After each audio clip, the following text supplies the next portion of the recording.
하나님 말씀은 열왕기하 3장 1절에서 12절까지의 말씀입니다. 열왕기하 3장 1절에서 12절입니다.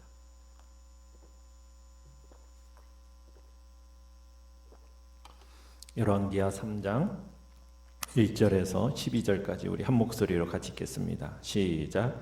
유다의 여호사밧 왕 18째 해에 아합의 아들 여호람이 사마리아에서 이스라엘을 12해 동안 다스리니라.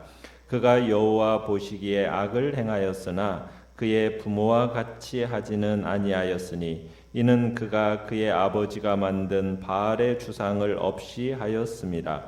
그러나 그가 느밧의 아들 여로보암이 이스라엘에게 범하게 한 그 죄를 따라 행하고 떠나지 아니하였더라. 모압 왕 메사는 양을 치는 자라. 새끼 양 10만 마리의 털과 순양 10만 마리의 털을 이스라엘 왕에게 바치더니 아합이 죽은 후에 모압 왕이 이스라엘 왕을 배반한지라. 그때 여호람 왕이 사마리아에서 나가 온 이스라엘을 둘러보고 또 가서 유다의 왕 여호사밧에게 사신을 보내 이르되 모압 왕이 나를 배반하였으니 당신은 나와 함께 가서 모압을 치시겠느냐 하니 그가 이르되 내가 올라가리이다. 나는 당신과 같고 내 백성은 당신의 백성과 같고 내 말들도 당신의 말들과 같으니이다 하는지라. 여호람이 이르되 우리가 어느 길로 올라가리까 하니 그가 대답하되 예돔 광야길로니이다 하니라. 이스라엘 왕과 유다 왕과 에돔 왕이 가더니 길을 둘러 간지 7일에 군사와 따라가는 가축을 먹일 물이 없는지라. 이스라엘 왕이 이르되 슬프다. 여호와께서 이 세 왕을 불러 모아 모압의 손에 넘기려 하시는도다 하니 여호사밧이 이르되 우리가 여호와께 물을 만한 여호와의 선지자가 여기 없느냐 하는지라. 이스라엘 왕의 신하들 중에 한 사람이 대답하여 이르되 전에 엘리야의 손에 물을 붓던 사밧의 아들 엘리사가 여기 있나이다 하니 여호사밧이 이르되 여호와의 말씀이 그에게 있도다 하는지라. 이에 이스라엘 왕과 여호사밧과 에돔 왕이 그에게로 내려가니라. 아멘. 오늘 말씀의 제목은 시련 앞에서의 믿음이라는 제목으로 말씀을 나눕니다. 오늘 본문의 이야기는 북왕국은 아합 왕 아들과 아합 왕의 아들인 여호람이 다스리고 남왕국은 여호사밧이라는 왕이 다스리던 시대에 일어났던 이야기입니다. 아합이 죽은 후에 북이스라엘 왕으로 아하시아가 올랐었는데 다락 난간에서 떨어졌다가 하나님께 묻지 않고 바알세붑에게 물어서 결국에는 왕에 오른 지 2년 만에 죽었죠. 그런데 이 아하시아에게는 아들이 없었습니다. 그래서 그의 동생인 여호람이 그 뒤를 이어서 왕이 된 거죠. 이 여호람은 사마리아에서 12년 동안 이스라엘을 다스립니다. 이 여호람에 대한 평가는 비록 악은 행하긴 했지만 부모 아합과 이세벨만큼은 악하지 않았다라고 평가를 내리고 있어요. 2절에 보면은 그가 여호와 보시기에 악을 행하였으나 그의 부모와 같이 하지는 않았다, 이렇게 평가를 내리면서 여호람이 정말 악을 행하긴 해줬지만 아합과 이세벨 정도까지는 아니었다라는 거죠. 왜냐하면 2절에 보면 아버지 아합이 만들어 세운 바알 주상을 제거했기 때문이라고 얘기합니다. 그러니까 여호람은 악했어도 바알이라는 우상을 철폐한 그 공이 있어서 덜 악한 왕으로 평가받고 있는 겁니다. 하지만 그의 신앙적인 개혁은 그뿐이었습니다. 악한 그 선대 왕들로부터 전해 내려온 그 악한 패턴을 그대로 답습했다는 얘기입니다. 3절에 가보시면은 그러나 그가 느밧의 아들 여로보암이 이스라엘에게 범하게 한 그 죄를 따라 행하고 떠나지 아니하였더라. 그러니까 좀 더 엄밀하게 번역한다면 그 악한 선조 여로보암 때부터 내려온 죄를 붙잡고 놓지 못했다는 얘기입니다. 여호람은 여로보암이 세워놓은 그 베델과 단의 금송아지 우상 신전을 그대로 두었고 여로보암의 그 우상 숭배 종교 정책을 그대로 이렇게 이어갔다는 얘기입니다. 그에 대한 하나님의 총체적인 평가는 악하다. 이게 하나님의 평가입니다. 인간의 평가는 상대적으로 어떻게 보면은 세상의 인정 그리고 사람들의 어떠한 좋은 평가 이렇게 될 수 있을지 모르지만 하나님의 평가는 절대적입니다. 세상의 인정과 사람들의 좋은 평가가 아닌 하나님의 인정을 받아야죠. 오직 하나님의 인정을 받는 것만이 이제 어떻게 보면은 참 그게 최상의 평가인 겁니다.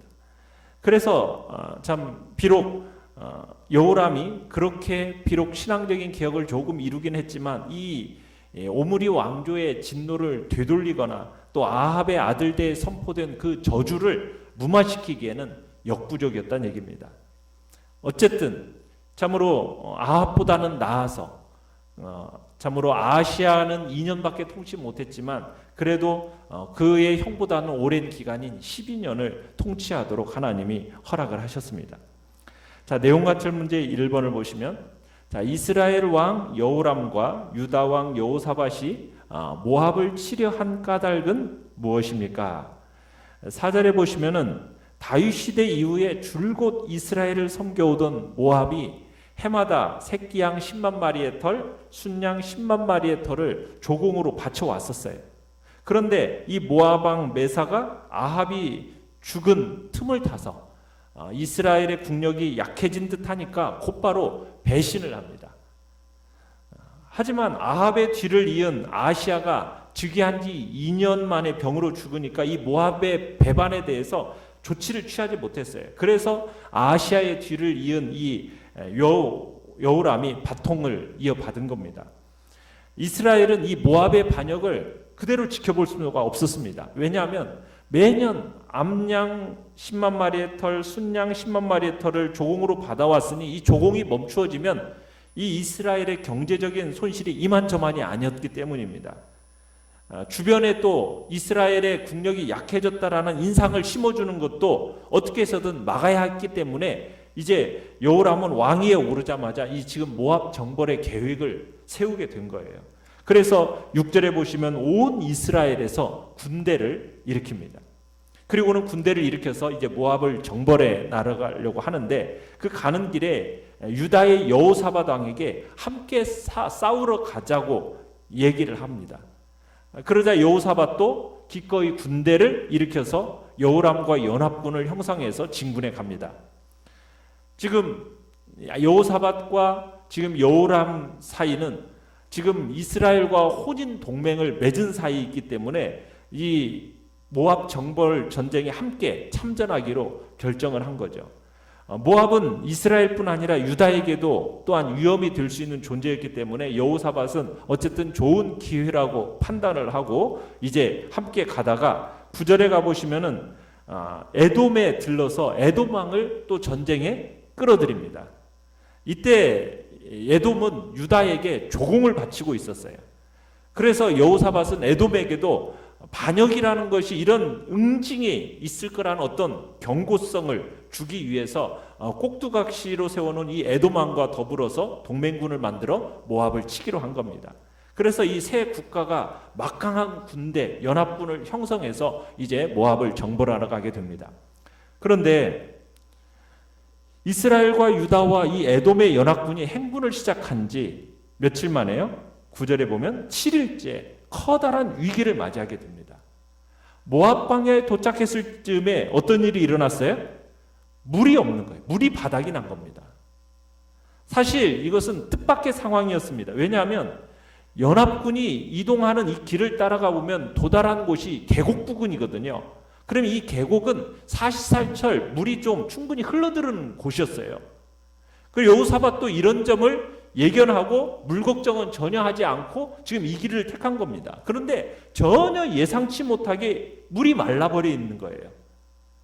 그러다 보니까 지금 많은 군사들과 말들이 적도 마주치기도 전에 지금 목말라 죽게 될 상황에 처해버린 겁니다. 전혀 예측치 못한 그 상황이 터져버린 거예요. 문제는 심각하고 지금 다급합니다. 해법은 전혀 없어 보입니다. 자, 이때 여호람과 여호사밧은 각기 다른 반응을 보여요. 자, 내용 관찰 문제 2번을 보시면 물을 구하지 못했을 때 여호람과 여호사밧은 각각 어떻게 반응했습니까? 자, 10절에 보시면 북이스라엘 왕 여호람은 공포에 떨며 막 불안해합니다. 그러면서 어떻게 얘기하고 있어요? 슬프다. 여호와께서 이 세 왕을 불러 모아 모압의 손에 넘기려 하시는도다 하고 탄식하면서 죄책에 사로잡힙니다. 모압 원정이라니 큰 일을 계획하면서 하나님께 기도 한 번 하지 않고 그저 정작 어려움이 닥치니까 뭐부터 하는 겁니까? 하나님부터 원망하는 거예요. 하나님이 자신들을 공경에 빠뜨렸다고 절망을 하는 겁니다. 그에 비해서 여호사밧은 어떻게 하고 있습니까? 11절에 가보면은 예전에 기억을 더듬으면서 오래전에 아합과의 전쟁에 나가기 전에 선지자들을 통해서 하나님의 뜻을 구한 일을 떠올렸듯이 그때와 같은 내용의 질문을 던지는 겁니다. 11절에 보면 우리가 여호와께 물을 만한 여호와의 선지자가 여기 없느냐? 뒤늦게나마 여호와 하나님 앞에 겸허히 엎드리면서 하나님의 뜻을 구하는 겁니다. 선지자들을 통해서 하나님의 뜻을 구하고자 하는 거죠. 왜? 선지자는 그 당시 하나님의 대변자였기 때문에 유다의 왕은 지금 선지자를 찾고 있는 겁니다. 여호사밧의 말에서 알 수 있듯이 12절에 보면 여호와의 말씀이 그에게 있도다. 그런 것처럼 지금 하나님의 말씀이 엘리사에게 있을 것으로 알고 지금 그 선지자를 찾고 있는 것이죠. 자, 연구와 묵상 문제 3번을 보시면 자, 여호람과 여호사밧이 각기 다른 반응을 보인 까닭은 무엇이었겠습니까? 똑같은 위기입니다. 똑같은 위기 속에서 신앙이 있는 사람과 신앙이 없는 사람은 문제를 접근하는 방식이 다르다는 거예요.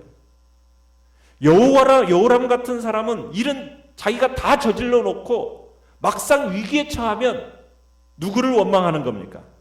하나님을 원망하는 겁니다. 하나님이 그들을 모압에 넘기려 한다고 하나님을 원망하는 거예요. 잠언 19장 3절에 이런 말씀이 있습니다. 사람이 미련함으로 자기 길을 굽게 하고 마음으로 여호와를 원망하느니라. 사람이 자기가 이 모든 일들을 진행해 놓고 그리고는 굽게 되면 어떻게 한다고요? 하나님을 원망하는 것이 그게 사람의 미련함이라는 거예요. 하나님이 어떤 분이신지 제대로 알지 못하고 그분을 신뢰하지 못하기 때문에 나타나는 현상이죠. 공포에 떨면서 죄책에 사로잡히고 그리고 하나님을 원망하는 것. 그리고 하나님의 진노만을 생각하는 것. 지금 어떻게 보면 지금 여호람을 통해서 하나님을 온전히 신뢰하지 못하는 자의 모습, 불신자들이 자기 정죄받을 것만 생각을 하면서 지금 고통받는 그러한 모습을 지금 여호람을 통해서 우리에게 보여주고 있는 겁니다. 그러나 여호사밧은 자신이 잘못해서 위기에 빠졌지만 지금이라도 하나님의 말씀을 듣고자 합니다. 왜냐하면 여호사밧은 신앙인으로서 하나님의 선하심, 하나님의 자비하심을 믿기 때문입니다. 하나님의 그래서 인도하심을 구하는 거예요. 하나님을 원망하지 않고 그분 앞에 엎드립니다. 일단 하나님의 음성에 자신을 열어놓습니다. 왜? 하나님의 말씀에 생명이 있음을 알기 때문인 거죠. 그래서 여호사밧은 하나님의 자비를 소원하면서 하나님의 뜻이 무엇인지 알아보고자 지금 제안을 하고 있는 겁니다. 여호사밧이 선지자를 찾자 여호람의 신복 가운데 한 사람이 여기 엘리사가 있다고 알려줍니다. 자, 엘리사가 있다는 말을 들은 여호사밧은 즉시 여호와의 말씀이 그에게 있도다 라고 외치면서 이제 엘리사에게 나아갑니다. 이미 엘리야의 명성이 이미 유다에게 알려졌고 또 그의 이제 후계자로서 엘리사가 세워졌다는 사실을 이제 마음속에 엘리사가 이제 후계자로 세워졌다는 사실을 알고서는 그 여호와의 하나님의 사람이라고 인정하고 지금 엘리사에게 나아가고 있는 겁니다. 느낀 점 4번을 보시면 자, 어려운 상황 속에서도 하나님의 인도하심을 믿고 하나님의 뜻을 구한 여호사밧 왕을 볼 때 어떤 생각이 듭니까? 비록 나 자신이 잘못해서 위기에 빠진다 할지라도 절망하면서 하나님을 원망하지 않고 하나님의 뜻을 구하는 것, 이것이 신앙인의 자세라는 것을 생각하게 됩니다. 어려운 상황 속에서라도 하나님의 선하심과 하나님의 자비하심을 믿고 말씀을 통해 하나님의 인도하심을 구해야 하는 겁니다. 하나님의 말씀 속에는 생명이 있습니다. 하나님의 말씀은 우리가 절망의 수렁에 빠졌을 때 우리를 지켜주는 생명의 줄이기 때문입니다. 그 말씀을 붙들면 우리는 어떤 위기 가운데에서도 다시 살아날 수가 있는 것입니다. 세상에서 우리가 바로 걸으려면 우리가 하나님 앞에 겸손하게 하나님의 말씀에 귀를 기울여야 하는 겁니다. 사람은 속일 수도 있고 사람은 기만할 수도 있습니다. 그러나 참이 아닌 근본적인 문제 해결해 주지 못합니다. 사람은 해결의 열쇠가 아닙니다. 문제 해결의 열쇠, 그것은 욕심이 가득한 어떤 사람의 마음속에 있는 것이 아니라 하나님의 말씀 속에 문제 해결의 열쇠는 있는 것입니다. 하나님의 말씀은 살아있는 능력입니다. 만사를 변화시키는 힘이 있습니다.